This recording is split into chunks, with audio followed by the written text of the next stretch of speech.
আওয়ামী লীগের অস্তিত্ব এখন আইনগত ভাবে নাই, আগামীতে রাজনৈতিক ভাবেও থাকবে না ইনশাআল্লাহ। আজকে থেকে 5 বছরের মধ্যে আপনি দেখবেন আওয়ামী লীগের রাজনীতি করতে চায় এরকম কোন মানুষ আর খুঁজে পাবেন না। যেটা হচ্ছে পোস্টমর্টেম হয়ে যাবে ইনশাআল্লাহ। বিএনপির যারা আমাদের রাজনীতিবিদ আছেন, টকশো থেকে শুরু করে প্রত্যেকটা জায়গায় তারা সমালোচনা করে যে বিরোধী দল এবার নাকি খুব একটা শক্ত হয় নাই, বিরোধী দল নাকি সংসদে তাদেরকে ঠিক মতো মোকাবেলা করতে পারছে না।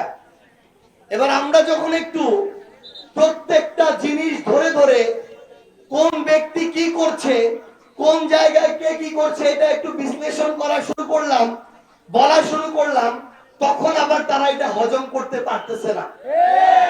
আমরা বিএনপিকে স্পষ্ট করে একটা কথা বলি, আওয়ামী লীগ তাদের সময় বিএনপির মতো বড় রাজনৈতিক দলকে রাজনীতি করতে দেয় নাই।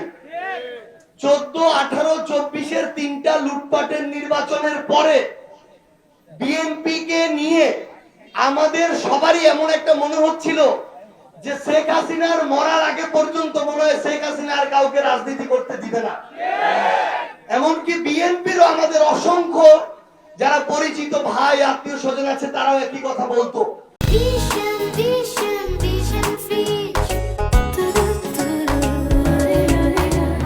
পোষা বিরোধী দলের কোনো অস্তিত্ব নাই, আওয়ামী লীগের অস্তিত্ব এখন আইনগত ভাবে নাই, আগামীতে রাজনৈতিক ভাবেও থাকবে না ইনশাআল্লাহ।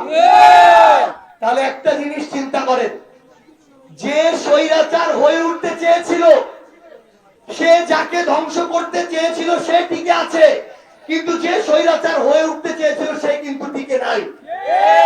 90-এর সময়ে জাতীয় পার্টি এরশাদ স্বৈরাচার হয়ে উঠেছিল, 90-এর গণঅভ্যুত্থানের পরে তাদের রাজনীতি আস্তে আস্তে শেষ হয়ে যায়।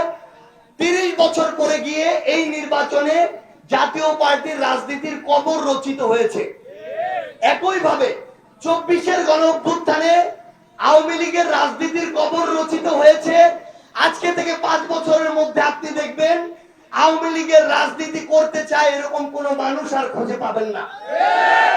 যেটা হচ্ছে পোস্টমর্টেম হয়ে যাবে ইনশাআল্লাহ। এখন বিএনপি তো 16-17 বছরের জুলুমের শিকার।